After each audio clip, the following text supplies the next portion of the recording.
Buenos días, compañeros. Yo les voy a hablar sobre la Convención contra la Tortura y otros tratos penales crueles, inhumanos o degradantes. Según el fundamento constitucional y el artículo 19 del sistema penitenciario, el sistema penitenciario debe de tener la readaptación social y readucción de los reclusos y cumplir en el tratamiento de los mismos con las siguientes normas mínimas. A. Deben ser tratados como seres humanos. B. Cumplir las penas en los lugares destinados para el efecto. Y C. Tiene el derecho a comunicarse cuando lo soliciten los familiares. La infracción de cualquiera de las normas establecidas en el artículo debe ser detenida a reclamar del Estado una indemnización por los daños ocasionados y en la Corte Suprema de Justicia ordenará su protección inmediata. La fecha de suscripción fue el 10 del 12 de 1984, adaptada y abierta la afirmación y agresión por la Asamblea General de las Naciones Unidas. En resolución fue el 39 y el 46 del 10 de diciembre de 1984. Entra en vigor el 26 de junio de 1987 de conformidad con el artículo 27. Guatemala accedió a la convención el 5 de enero de 1990. Según la ratificación, el 23 del 11 de 1989, el instrumento fue publicado en el Diario Oficial el 26 del 4 de 1990. La duración del tratado es por tiempo indefinido, ya que en el contenido no se estipula un tiempo de duración. A la fecha ha estado en vigor por 30 años. Los antecedentes de la Convención, la tortura o otros tratos crueles, inhumanos o degradantes internacionalmente, los principales materias del derechos humanos, la tortura, sus antecedentes más inmediato fue la Declaración sobre la protección de todas las personas contra la tortura y otros tratos penales o crueles, inmediatos o degradantes, aprobados por la Asamblea General de las Naciones Unidas el 9 de diciembre de 1975. Las declaraciones sobre la protección de todas las personas contra la tortura y otros tratos penales crueles, inhumanos o degradantes fue por la Asamblea General de las Naciones Unidas, fue aprobada el 9 de diciembre de 1975. La resolución fue el 3452 y su final de desarrollo fue el artículo 5 de las Declaraciones de los Derechos Humanos de 1948 sobre la tortura. Nadie será sometido a un tratamiento, castigo crueles o inhumanos o degradantes. Sus antecedentes más inmediatos fue el artículo 7 del Pacto Internacional de Derecho Civil y Político, aprobado por la Asamblea General de las Naciones Unidas. La resolución fue 2200. El 16 de diciembre de 1966 entró en vigor el 25 de marzo de 1976. Será sometido a tortura o tratos de castigos inhumanos o degradantes. En este particular, nadie será sometido sin su libertad o consentimiento a la expresión médica o científica. Según el artículo 8, se insta a los estados que atiendan imparcialmente las denuncias presentadas por las personas que afirman haber sido víctimas de tortura. El artículo 9, a que se investiga su prestan, y en el artículo 10, que juzguen los funcionarios a si la investigación, ya sea conclusión, ha sido sometido al acto de indemnización. Por último, el artículo 12 niega el carácter de prueba a cualquiera declaración que demuestre que ha sido hecha como resultado de la tortura, otros tratos penales crueles, inhumanos o degradantes, ni las personas involucradas, ni otra persona de ningún procedimiento. El análisis jurídico es la Convención contra la Tortura y otros otros tratos penales crueles y inhumanos o degradantes. Fue adoptada y abierta y ratificada y adhesión por la Asamblea General de la Resolución 3946. Del 10 de diciembre de 1984 entra en vigor el 26 de junio de 1987. Esta convención se inspira básicamente en los principales que postula la Carta de las Naciones Unidas, según el artículo 55 en cuanto a la intención de promover el respeto universal y la observación de los derechos humanos y las libertades fundamentales, así como el artículo 5, nadie podrá ser sometido a las torturas ni penas o tratos crueles o degradantes, sometidos sin su libre consentimiento. En este particular, nadie será sometido. Del Pacto Internacional de los Derechos Civiles y Políticos, que proclaman que nadie será sometido a la tortura ni malos tratos crueles, inmediatos, degradantes. Las partes más antecedentes del constituyó la Declaración sobre la protección de todas las personas contra la tortura y otros tratos penales crueles o degradantes, por la Asamblea General de las Naciones Unidas el 9 de diciembre de 1975, y en particularmente se ostenta en su parte inicial, consagra como el deseo de hacer más eficacia la lucha contra la tortura y otros tratos penales o crueles, inhumanos por todo el mundo. Este tiene 3 partes y la primera parte es derechos protegidos por este convenio. En este artículo 1 establece lo que se entiende por tortura. Si bien hemos hecho la alusión a distinta definición a lo largo de la historia de término, ahora desarrollaremos de manera más práctica y técnica la convención emitida por la tortura según el artículo 1, inciso 1. Todo acto cual se inflinja intencionalmente a una persona dolor o sufrimientos graves y sea físico o mental, con el fin de obtener a ella un tercer información o confesión, o para castigar un acto. También toda esta parte dispondrá lo necesario para instituir su jurisdicción sobre todos los delitos que se refiere según el artículo 4 en los siguientes casos. A. En cuanto a los delitos se cometan en cualquier territorio bajo la jurisdicción o a bordo de una aeronave o un buque matriculados en ese estado. B. El presunto delincuente sea nacional de ese estado. Y C. Cuando la víctima sea nacional de ese estado y éste lo consideran apropiado. Y la parte 2, composición del cometido contra la tortura.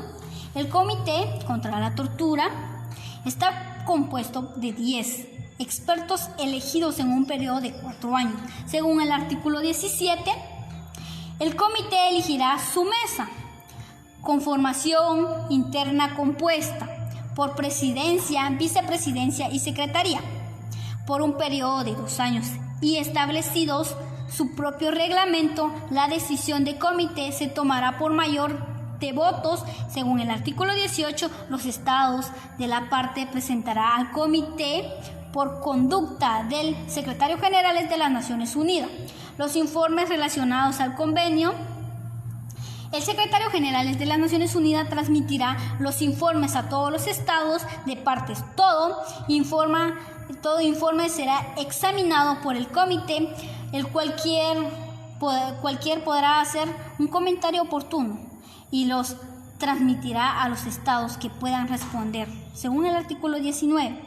Y la parte 3, es el último, la adhesión y la ratificación, la convención quedó abierta a la firma de todos los estados, sujeta a ratificación del artículo 25. Igualmente está abierta a la adhesión de todos los estados Según el artículo 26, la convención entra en vigor durante 30 días después depositado de ratificación de adhesión en el poder del Secretario General de las Naciones Unidas. El artículo 27, los estados podrán hacer reserva.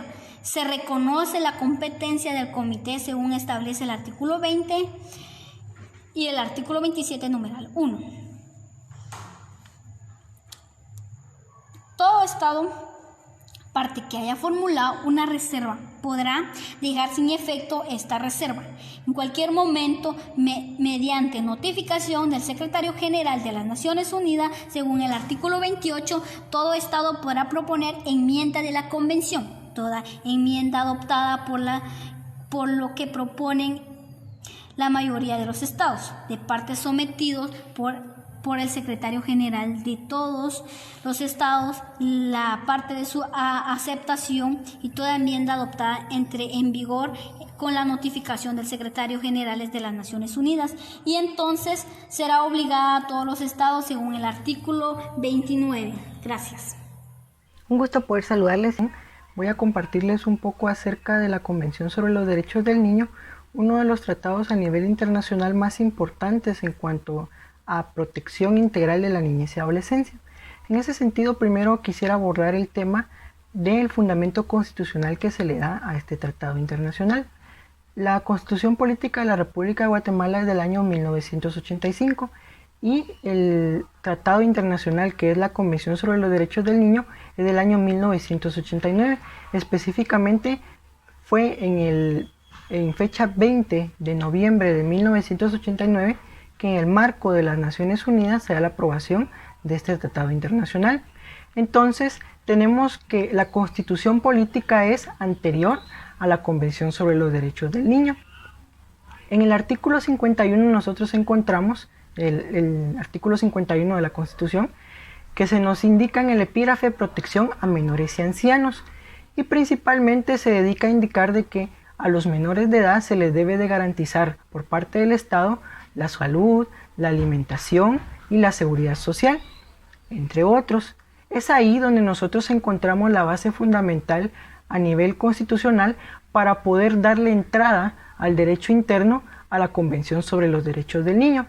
Claro está que para que un tratado internacional sea incorporado al derecho interno debe de pasar por un proceso que se resume principalmente en las negociaciones que se producen en el órgano internacional, la aprobación previa consulta a la Corte de Constitucionalidad, que debería de ser un paso indispensable, y su posterior ratificación después de haberse dado la aprobación por parte del Congreso de la República mediante un decreto legislativo, que se dé esa ratificación depositando ante el Secretario de las Naciones Unidas o el ente encargado el instrumento respectivo.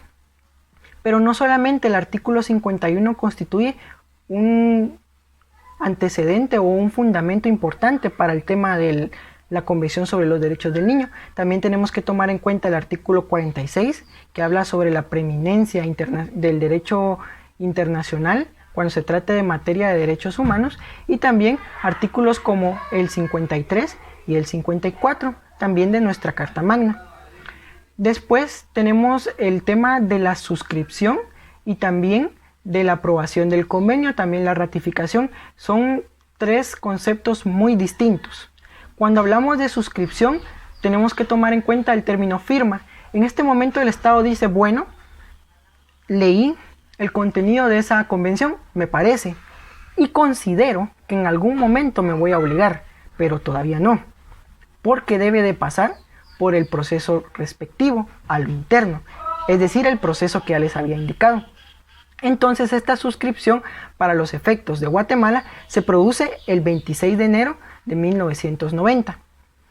Posterior se da todo ese proceso que ya les indiqué, y entonces el Congreso de la República emite un decreto que es el 27-90. Posterior a que el decreto es emitido, entonces ya está el ok del Congreso, el Ministerio de Relaciones Exteriores debe de depositar el instrumento de ratificación, y este instrumento de ratificación es de fecha 22 de mayo de 1990, y la convención entra en vigor en fecha 2 de septiembre de 1990. Guatemala fue uno de los primeros países que depositó su instrumento de ratificación y fue de los primeros países que tuvo la dicha de que a lo interno surtiera efectos este tratado internacional. Así que en ese sentido Guatemala constituye uno de los países que más ha intentado, por lo menos en el plano internacional, el poder realizar la firma de esos tratados internacionales atinentes a los derechos de la niñez y adolescencia y poder así mejorar, por lo menos en el papel, porque en la práctica tal vez es un poquito dudoso el poder determinar esto, el tema de la legislación acerca de los derechos de los NNA, es decir, de los niños y adolescentes. Bueno, después de haber abordado eso, vamos a realizar un breve antecedente sobre la Convención sobre los Derechos del Niño, es decir, aquellos momentos en los cuales se dio la posibilidad de pensar a futuro en la aprobación, lo cual sí se dio, de la Convención sobre los Derechos del Niño. Bueno, como antecedentes empezamos desde la Edad Media. En la Edad Media al niño se le consideraba como un adulto pequeño. Fue en Francia donde se empezó a considerar que era necesario el poder legislar en los temas de educación y de trabajo a favor de la niñez.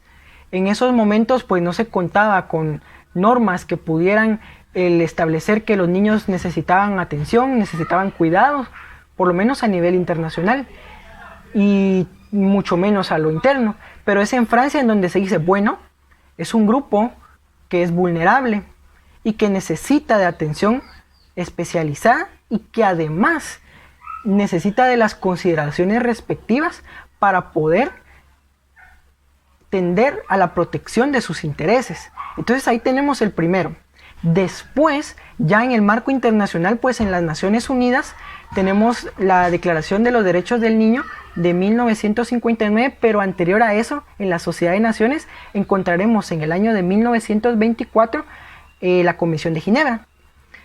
La Sociedad de Naciones es un organismo internacional que se creó para evitar que se volvieran a dar los horrores que se dieron en la Primera Guerra Mundial, situación que no se pudo concretar y que desembocó en la creación de la Organización de las Naciones Unidas.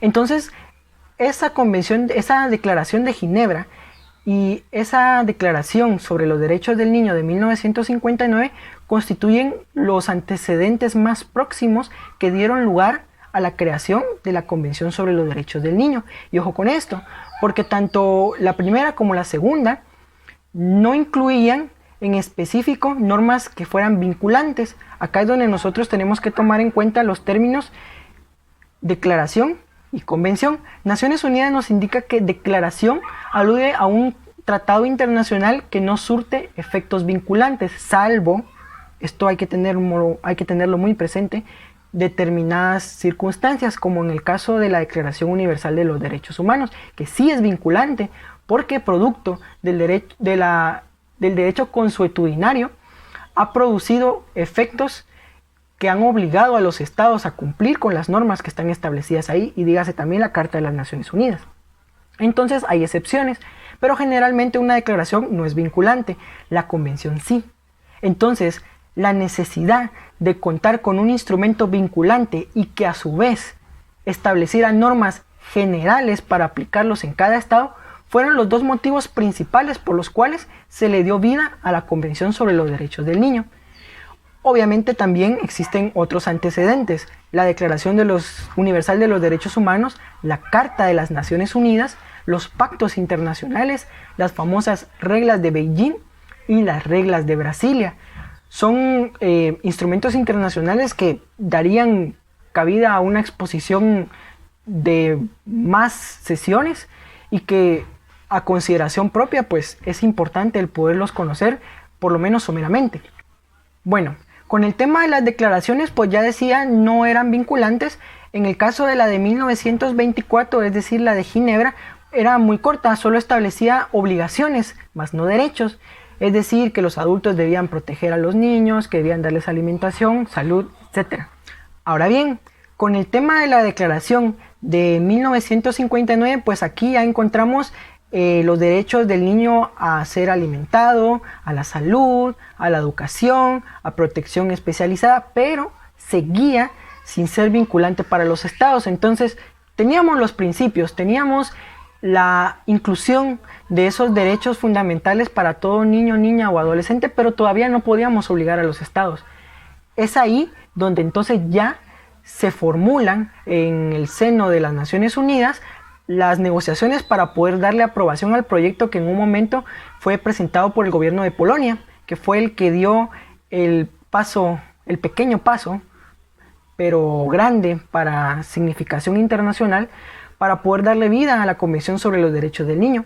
Posteriormente se verían involucrados UNICEF, la OIT, la OMS, UNICEF, y también se vería involucrado la Comisión de Derechos Humanos de las Naciones Unidas y también la Oficina del Alto Comisionado de las Naciones Unidas para los Refugiados.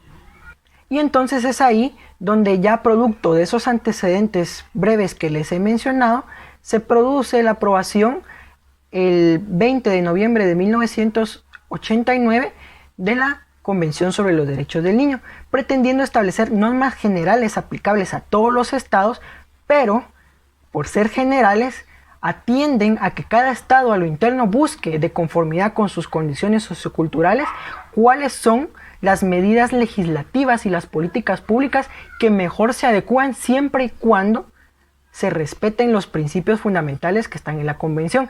Y hay 4 principios muy especiales que en la práctica, sobre todo en los procesos de niñez y adolescencia, se ven muy marcados.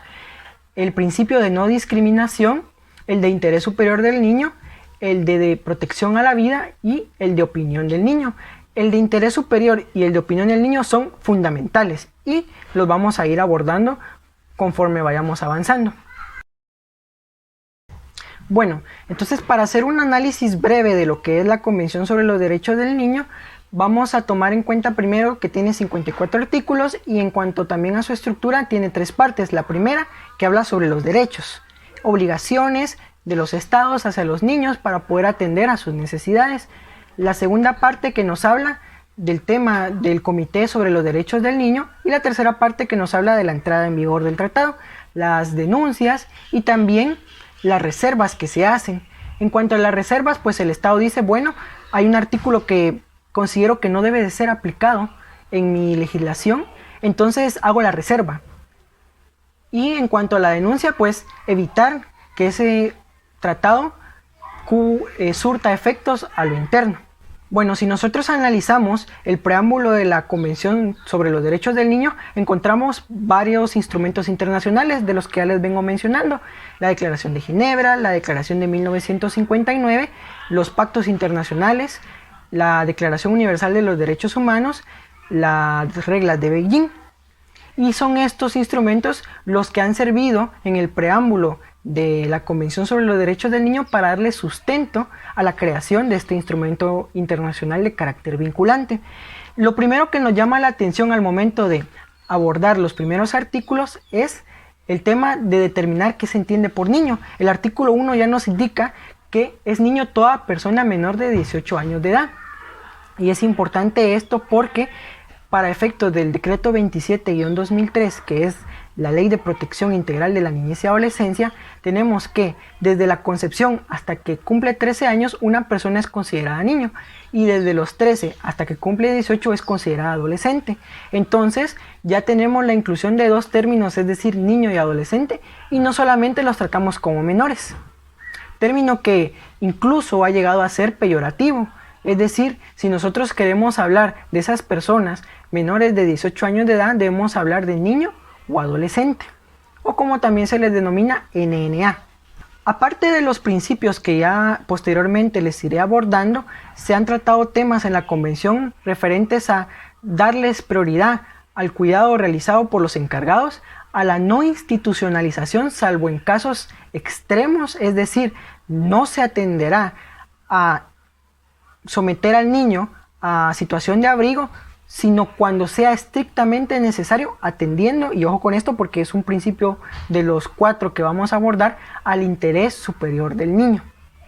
y también otros temas como la salud, la educación, la seguridad social, el tema de los adolescentes en conflicto con la ley penal, porque la convención estipula, entre otras situaciones muy importantes, que la medida privativa de libertad ha de ser excepcional, es la última ratio. Si nosotros en el derecho penal para los adultos hablamos de que la libertad es la regla y la restricción de la misma es la excepción, pues para el tema de los adolescentes es aún más estricto, es decir, no se puede tomar como primera regla la privación de libertad de un adolescente si antes no se ha determinado otra medida más idónea y menos vulnerante para sus derechos.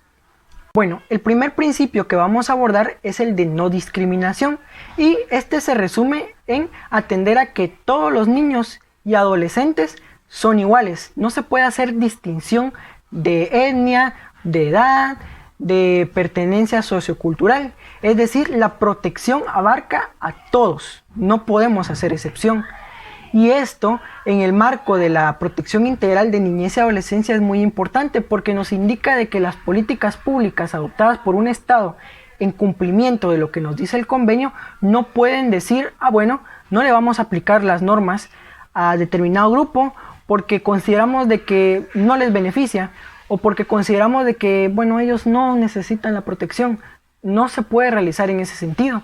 Debe de darse la inclusión de todos los sectores, y muy importante también el tema tanto de los grupos étnicos como de los niños en situación de discapacidad, que en el marco nacional, por lo menos lo que podemos advertir de la experiencia que nos ha dado el día a día, es de que el tema de la discapacidad todavía tiene muchos problemas en el darle inclusión a los niños y adolescentes que tienen problemas.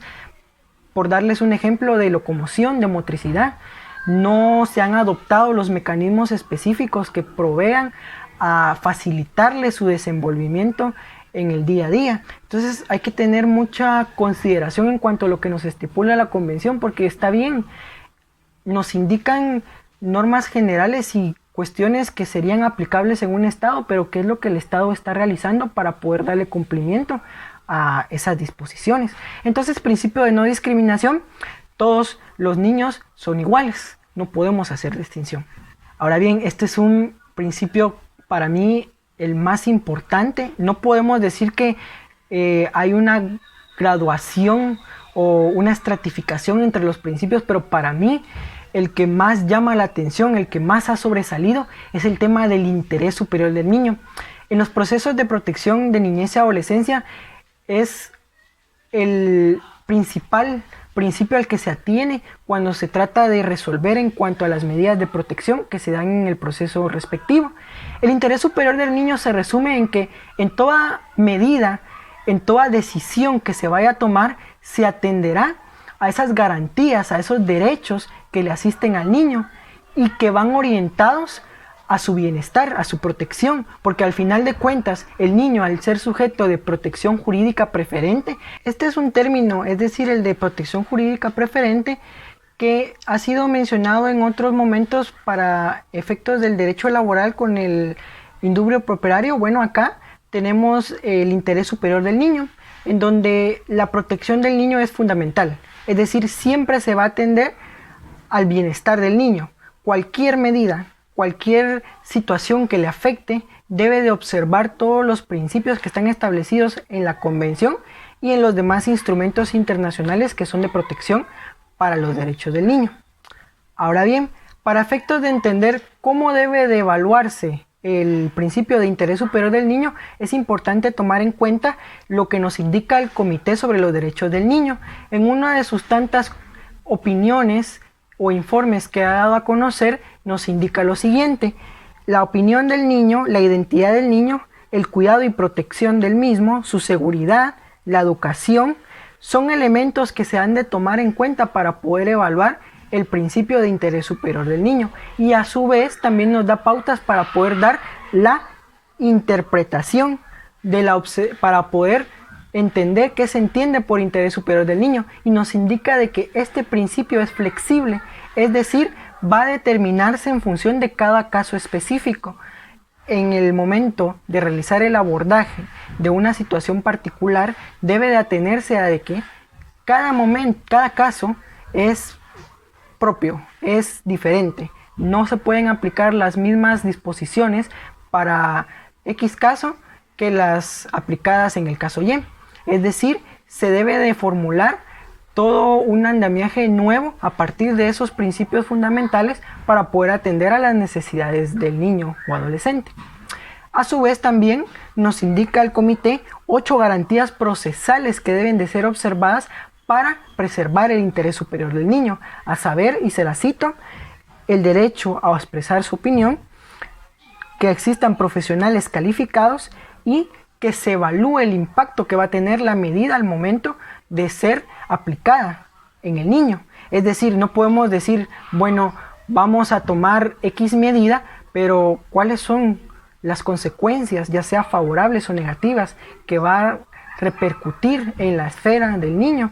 Es decir, tenemos que tomar muy en cuenta estos aspectos que permitan el poderle dar la medida más idónea y que sea menos vulnerante y que a su vez provea a garantizar sus derechos.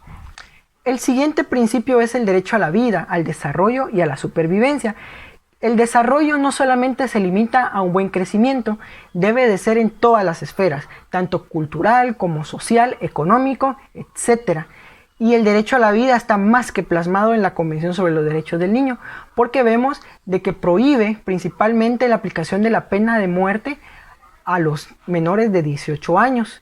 Y esto es uno de los grandes avances que se ha dado en materia de legislación a favor de la niñez y adolescencia, porque evita que los niños sean sujetos de esta pena extrema. A su vez, con el tema de las penas privativas de libertad, pues ha establecido un precedente, porque se evita a toda costa tomar en primer término la pena privativa de libertad y se busca preferentemente el tomar otras medidas que tengan a realizar la reinserción, en este caso del adolescente en conflicto con la ley penal.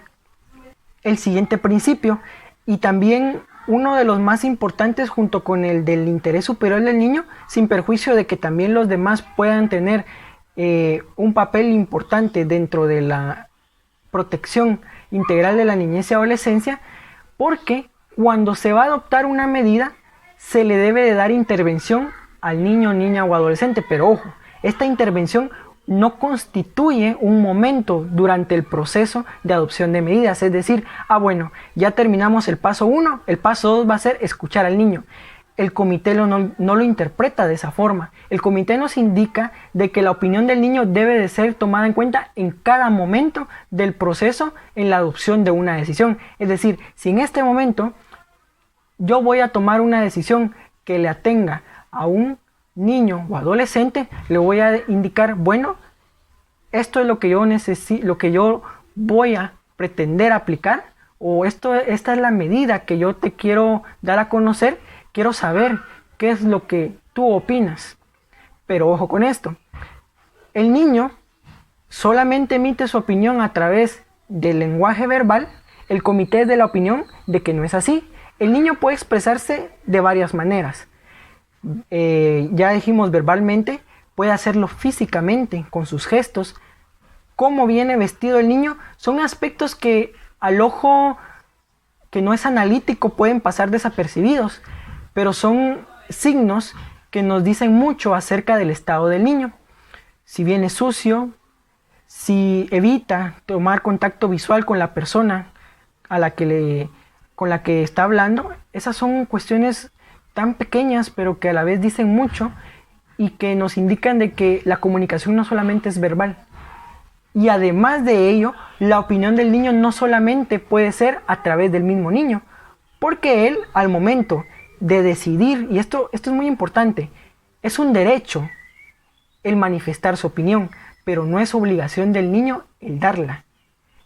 Una vez que el niño ha decidido manifestar su opinión, entonces él tiene el total derecho de decidir a través de qué canal lo va a realizar, si lo va a realizar él o va a utilizar a otra persona, pero también el comité es de la idea de que la persona encargada de transmitir el parecer del niño no debe de estar parcializada y a la vez no debe de estar viciada la declaración del niño. Cuando se da un proceso de protección integral, al momento de dar el abordaje al niño a través del profesional en psicología, pues se evita que el niño esté en presencia de sus padres. ¿Con qué intención? Evitar que puedan tener algún tipo de influencia, ya sea de forma directa o indirecta, y que tergiverse la declaración del niño. A su vez, también hay que tomar muy en cuenta que para términos de lo que el niño manifieste, no significa que si el niño dice, bueno, yo no estoy de acuerdo con esto, supongamos que sea un niño de 9 años o 10 años, que ya puede comunicarse muy bien, salvo casos específicos, no quiere decir de que si él dice que no le parece algo, automáticamente la persona encargada o la entidad encargada de adoptar la medida vaya a decir, bueno, no la adopto. Debe de evaluarse porque puede ser de que si el niño no está de acuerdo, esto sea hasta perjudicial para él. Entonces ahí debemos de hacer el entrelace, la unión de todos esos principios que están contenidos en la Convención, especialmente, como ya venimos diciendo, el derecho a la no discriminación, interés superior, a la vida, al desarrollo, a la supervivencia y la misma opinión del niño. Es todo un cúmulo. Es decir, no podemos tomar aisladamente los derechos de la niñez. Por eso es que la ley así se denomina, Protección Integral de la Niñez y Adolescencia. Y para efectos de la práctica, he tenido la oportunidad de poder presenciar los diversos casos que se suscitan en materia judicial, en los procesos de protección, y es increíble cómo las medidas adoptadas a nivel internacional han tenido tanto impacto y han producido significativas mejoras que tal vez no se ven a lo externo, pero que en los órganos jurisdiccionales se ve más que evidenciado. Porque como ya les indiqué al principio de la intervención, anteriormente al niño se le consideraba como una cosa, se hablaba de depósito de menores, ahora hablamos de proceso de protección para la niñez y adolescencia. El niño es un sujeto de derechos y deberes, es una persona y como tal merece ser respetada y deben de proveérsele los mecanismos atinentes a mejorar sus condiciones de vida. Entonces, la Convención sobre los Derechos del Niño fue más que pertinente para ser incluida al derecho interno guatemalteco, y eso es una de las cuestiones que más se aplauden a nivel internacional y a nivel guatemalteco. Bueno, entonces después de haber abordado el tema de los principios fundamentales y de aquellos pincelazos que dimos de la primera parte del convenio, tenemos la segunda parte respecto al Comité sobre los Derechos del Niño. El comité es el órgano encargado de velar porque lo que está contenido en ese tratado internacional sea cumplido. Primero estaba conformado por 10 integrantes. Al segundo año, porque el periodo de funciones de los integrantes es 4 años, al segundo año 5 integrantes cesaban en funciones y entraban otros 5. Ahora con una enmienda que se le hizo a la convención, que si ustedes buscan en internet, pues por alguna razón no aparece la enmienda al momento de descargar la convención, pero sí está y sí fue aprobada por Guatemala. Ahora son 18 y al segundo año pues 9 cesan y entran otros 9. El comité principalmente se encarga de recepcionar los informes que cada 5 años los estados deben de dar y con base en esos informes realiza sus opiniones, sus recomendaciones, es decir, examina qué es lo que en ese informe dice el estado y dice, bueno, conforme a lo que he investigado o a lo que hemos investigado como comité, consideramos de que esto sí se cumplió, aquello no se cumplió, y damos las siguientes recomendaciones y nuestras preocupaciones en cuanto al tema de los derechos de la niñez y adolescencia. Una de las últimas recomendaciones que el comité diera respecto a Guatemala hizo hincapié en el tema de los homicidios que se dan mucho en el tema de niñez y adolescencia, el reclutamiento de los niños por parte de las maras, el tema del hogar seguro, el tema de la institucionalización, porque se da el caso de que los lugares de abrigo no reúnen las condiciones idóneas a consideración del comité para poder atender y que incluso son el lugar para volver a revictimizar a los niños, es decir, se les siguen vulnerando sus derechos a pesar de que esas instituciones están orientadas a la protección de los mismos. A su vez también daba ciertos logros, indicaba ciertos logros que el Estado de Guatemala ha alcanzado, como el eliminar el matrimonio de las personas menores de 18 años, que fue considerado un gran avance, y también la adopción de una política para poder combatir la desnutrición, y que sin embargo, a pesar de haberse avanzado en ese tema, todavía sigue habiendo problemas de desnutrición crónica y de muerte tanto de recién nacidos como de niños a causa de la alimentación. Entonces son aspectos que sí llaman a la reflexión en cuanto a los alcances de la convención, porque estamos hablando de un instrumento internacional que es vinculante para el Estado de Guatemala, que ha logrado que se creen órganos especializados. Tenemos Procuraduría de la Niñez y Adolescencia, tenemos los juzgados de niñez y adolescencia y adolescentes en conflicto con la ley penal, tenemos el MAINA,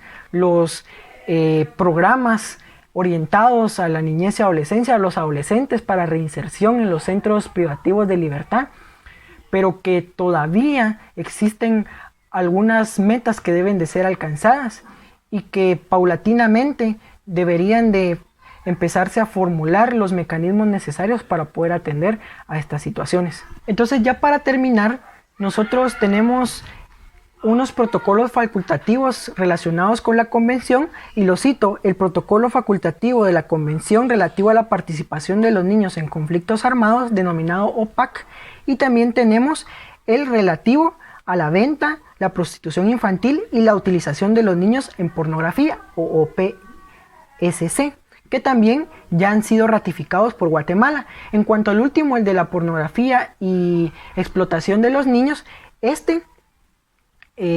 ha tenido mucha incidencia en cuanto a la aprobación del decreto 9-2009, que es la ley contra la explotación sexual y trata de personas. Y también ha provocado de que a nivel de políticas públicas, pues el Estado, a través de la SBET, que es la Secretaría contra la Violencia Sexual, contra la violencia y explotación sexual, busque la forma de poder detener el acoso, la explotación y la trata de personas. Es muy importante también de mencionar las campañas que realiza en conjunto con los hogares de protección y también con los demás actores, dígase organizaciones no gubernamentales y también la iniciativa privada. Bueno, entonces, para finalizar con la intervención acerca de la convención, podemos decir de que ha significado la inclusión de todo un nuevo sistema de protección jurídica preferente orientada a la niñez y adolescencia, y que ha logrado el poder incluir derechos que antes no eran considerados como tales para los niños, y que no solamente el reconocerlos, sino que también buscar las formas, las medidas idóneas para poder incluirlos a lo interno de un Estado, que al final de cuentas es lo más importante, porque que esté escrito en papel de nada sirve para efectos de práctica. Necesitamos llevar a lo material, a lo real, lo que está escrito en la legislación, tanto internacional como nacional, porque si no, la Convención y la Ley de Protección Integral serían letra muerta, no tienen razón de ser, deben de operativizarse. Y aquí sí es importante aplaudir la labor tanto de Procuraduría de la Niñez y Adolescencia y de los juzgados de adolescentes, los juzgados de la niñez y adolescencia y de adolescentes en conflicto con la ley penal, porque la labor que hacen es, sin lugar a dudas, importantísima.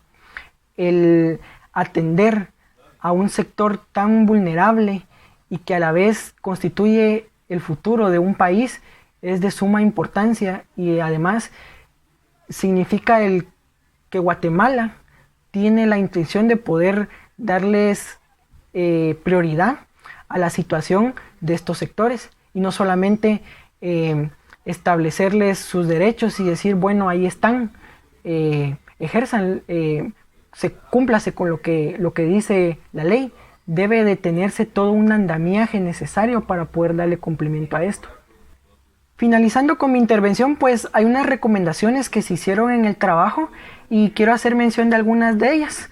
Primero, la necesidad de que Guatemala ratifique el protocolo facultativo, que es el tercer protocolo que tiene la Convención sobre los Derechos del Niño, acerca de las comunicaciones, para poder facilitar las denuncias que se realicen ante el comité, por los niños o por otras entidades en cuanto a vulneración de derechos, y que el comité pueda ver facilitada su función de investigación en aquellos casos que son de impacto y que son de interés para poder proteger a los niños cuando hay vulneración o amenaza a sus derechos. Otra de las recomendaciones que incluimos en el trabajo fue el atender el reclutamiento de los menores, de los niños y adolescentes por parte de las pandillas, que es una situación que está al día y es un problema que se da mucho porque las pandillas utilizan a los niños y adolescentes principalmente porque saben de que cuando son personas de 13 años o menos no pueden ser procesadas penalmente, son sujetas de un proceso de protección e inclusive si no han cumplido los 18 años, pues la pena privativa de libertad es la que constituye la excepción. En muy pequeños casos se ve inmiscuida la pena privativa de libertad y después tenemos de que no se les da la atención personalizada y a futuro tenemos delincuentes producto de no habérseles dado una atención oportuna al momento de haberse suscitado un hecho delictivo. Entonces es importante no solamente el tratar de mermar, sino que también producir los mecanismos necesarios para evitar este tipo de situaciones. Otra de las recomendaciones que dimos fue la eliminación del trabajo infantil. Nosotros vamos a algún centro comercial, en algún semáforo, vemos que hay niños en situación de calle que están, pues, algunos obligados, otros por necesidad, trabajando e incluso a altas horas de la noche. Ahorita con el tema de la situación que se ha dado respecto al COVID, todavía podemos ver niños en la calle trabajando, vendiendo mascarillas por la misma necesidad o a veces por la obligación por parte de los encargados de que ellos salgan a trabajar y poderse ganar algunos quetzales y que a veces ni siquiera van al bolsillo de ellos. Entonces es otro de los temas que deben de ser atendidos tomando en cuenta lo que nos dice la Convención. Y a su vez, la última recomendación que considero yo importante el hacérsela saber es el tema de atender a la desnutrición y a la institucionalización. El tema de la alimentación en Guatemala es crítica. El corredor seco y no solamente eso, todo el país tiene problemas en cuanto a alimentación. La gente en Guatemala se muere de hambre y es uno de los temas que más impacto causan tanto a nivel nacional y que en lo internacional ni se diga. Y el tema de la institucionalización, los hogares de abrigo, si bien es cierto, el esfuerzo se ha realizado por evitar la institucionalización de los niños sujetos a procesos de protección de niñez y adolescencia, pues todavía sigue existiendo la necesidad de institucionalizar en casos muy excepcionales, pero los centros no se dan abasto, no cuentan con los recursos necesarios y a veces tampoco con el personal idóneo para darles la atención. Entonces el Estado en conjunto con la sociedad, porque esto es una tarea de todos, no solamente el Estado es el encargado. La protección de los niños no es exclusiva del Estado, toda la sociedad debe de contribuir. Entonces, es un tema muy importante, muy primordial de todos los que puedan haber para poderles darle la atención específica a los niños y adolescentes. Bueno, con eso termino mi intervención.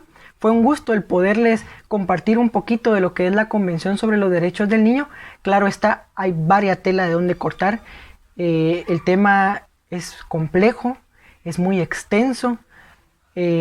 Existen diversas instituciones que deben de ser abordadas. Yo les recomiendo que lean la Ley de Protección Integral de la Niñez y Adolescencia. Créanme, el proceso de protección es uno de los logros más grandes que se han dado en materia de legislación de niñez y adolescencia.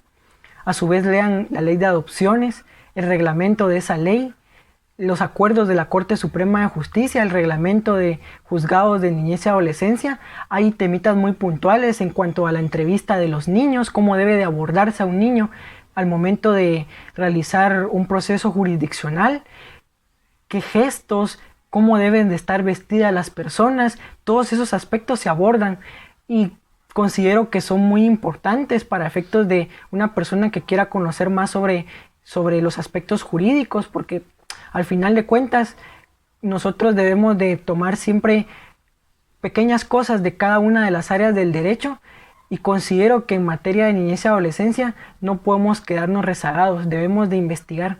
Así que les insto a poder seguir estudiando desde sus casas, a seguir aprendiendo, utilicen los recursos que tienen a su disposición, diviértanse aprendiendo, que es lo más importante, y no hay nada más que decir. Un abrazo muy fuerte para todos y espero nos miremos muy pronto. Un saludo. Si me hubieran dicho que todo cambiaría en horas, hubiera disfrutado los últimos momentos. En este momento es oficial la entrada del coronavirus en Guatemala. Tenemos el primer caso. ¿Quién diría que un beso, un abrazo o un simple apretón de manos sería el arma perfecta para matar?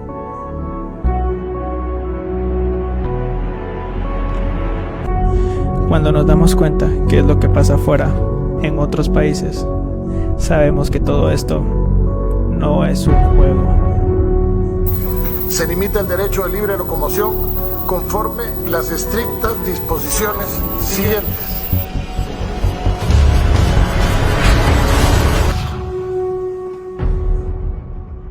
Pero los guatemaltecos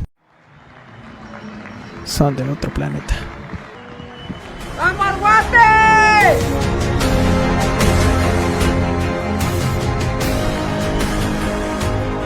Porque entendemos que las adversidades nos hacen más fuertes. Ante la necesidad, somos más humanos. Porque sabemos que solo unidos saldremos adelante. ¿Que no me crees? Pero también queremos anunciar 5 recuperados más. O sea, hemos llegado a 10 recuperados. Guatemala, tu nombre inmortal.